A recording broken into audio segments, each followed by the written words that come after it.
On this week's episode of Billy's Cruise Takes, we booked a cruise!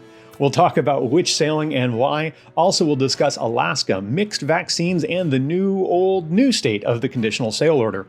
But first, there's a lot shaken with Carnival Corporation's return to service.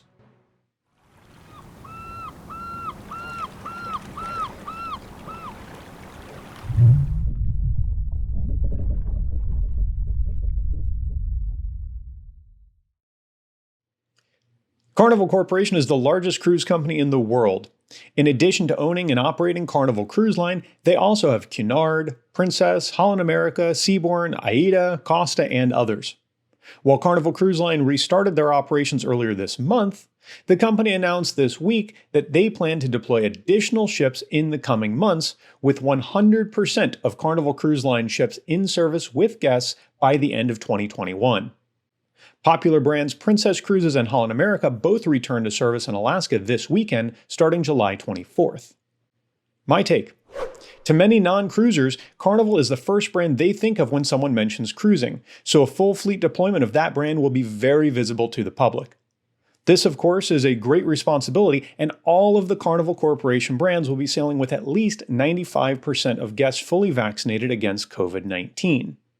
The restart of Holland America and Princess are significant not only because any line returning to service is big news, but because Princess in particular attracted so much negative attention at the beginning of the pandemic.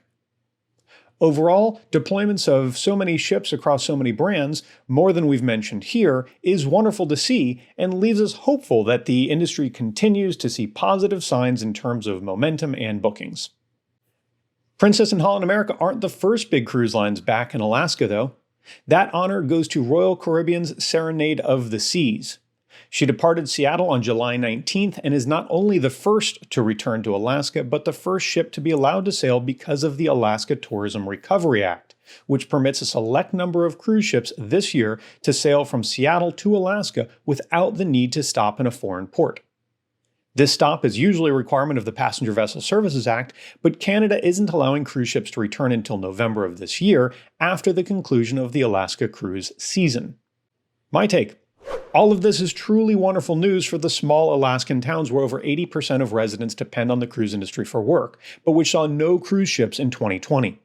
While we're happy for those sailing Alaska right now, I wish I was among them, it's absolutely critical to many Alaskans. We wrote about this over at cruisehabit.com and shared some additional stats, so check out the links down below for that. Now, Royal Caribbean has made history several times this year. First with Celebrity Millennium as the first ship to sail the Caribbean, then Celebrity Edge as the first cruise ship sailing from the United States, and now with Serenade of the Seas in Alaska.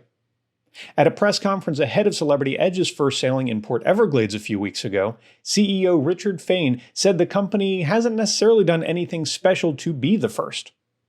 Whatever the reason, they've certainly benefited from a lot of publicity in their return to service. Interestingly, the second ship to sail Alaska this year is Celebrity Millennium, which departed Seattle on the 23rd. She actually left the Caribbean, swapping positions with Celebrity Summit, because the Alaska Tourism Recovery Act specifically listed Millennium as one of the approved vessels. If you're one of the fortunate folks sailing Alaska, then you need to be fully vaccinated. And this past week, that got a little bit hairy for many, especially some Canadians. Many lines updated policies to explain that in order to be considered fully vaccinated, you must have had all the required vaccines from the same manufacturer. Many in Canada, however, have received 2 shots, but with each from a different manufacturer. For example, their first shot may have been the Moderna vaccine and their second Pfizer. Disappointed Canadians called lines, took to social media, and were understandably upset about these policies. Cruise lines are evaluating this rule, and just yesterday Royal Caribbean Group updated their policy and will now accept individuals as fully vaccinated as long as both vaccines are part of the same type. So 2 mRNA vaccines like Pfizer and Moderna would be acceptable, but Pfizer and AstraZeneca would not be. My take. We say it all the time, and it's cold comfort to those with impacted vacation plans, but patience will be needed for a while as policies continue to get fleshed out. I completely feel for those who thought that they were sailing and now have significant doubts about whether they're going to be allowed to board. Or at least board as vaccinated guests, especially when representatives may have previously told them that mixed vaccines were acceptable. That said, I'm confident lines will accommodate these guests as best as they can. For example, I saw some expressing frustration they'd be issued future cruise credit, while they don't know if they'll be allowed to cruise as vaccinated guests anytime soon. But no cruise line is looking to hold on to cruisers' money if they'll not be allowed to sail. With policies and circumstances changing so quickly, just remember that the information and policies in the hands of those working the phones are likely being actively rewritten in conference rooms and will take some time to get out. We already see this in Royal Caribbean Group's announcement yesterday, and we're confident there will be more updates to come. Regardless of nationality, cruisers from the US are sailing under rules set by the CDC's Conditional Sail Order, or CSO, except when they're not. Last month, the CDC was sued by Florida, which argued that the order couldn't be enforced. A judge agreed and ruled that as of last week, the order would be a recommendation rather than a rule. In Florida, moments before it went into effect, another court stayed that order, keeping the CSO in place. Yesterday, that was again reversed, meaning that as of this recording, the CSO is not enforceable in the state of Florida. My take. This news isn't going away, but as we noted last week, it's not likely consequential for guests. Cruise lines won't be quick to abandon the CSO, in part because this back and forth in the courts could continue, but also because cruise lines want to operate with common sense safety measures that will keep guests and crews safe. There are some administrative parts of the CSO that lines might choose to handle differently, such as certain port agreements that must be in place, but the cruise experience for guests is not likely to change. In fact, Norwegian Cruise Line Holdings continues to pursue Florida in court to be allowed to sail fully vaccinated sailings.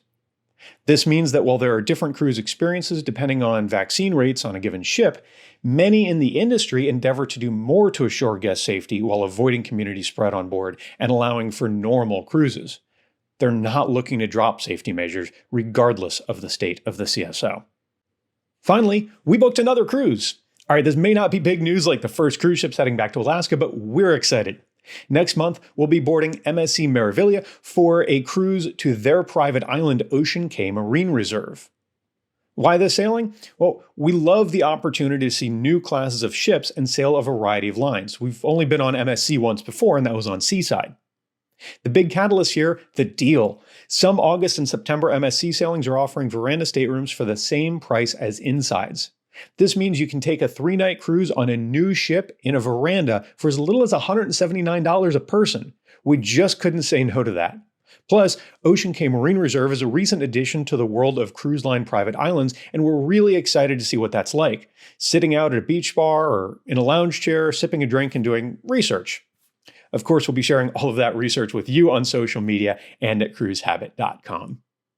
When we run across deals like this, we like to share them over on our deals page at cruisehabit.com/deals. So check the links below and bookmark that. Check back regularly. Once there, you'll just be a few clicks away from getting a no-obligation consultation from our travel partners, the same folks who make our trips great. You can find links to relevant articles and videos down below.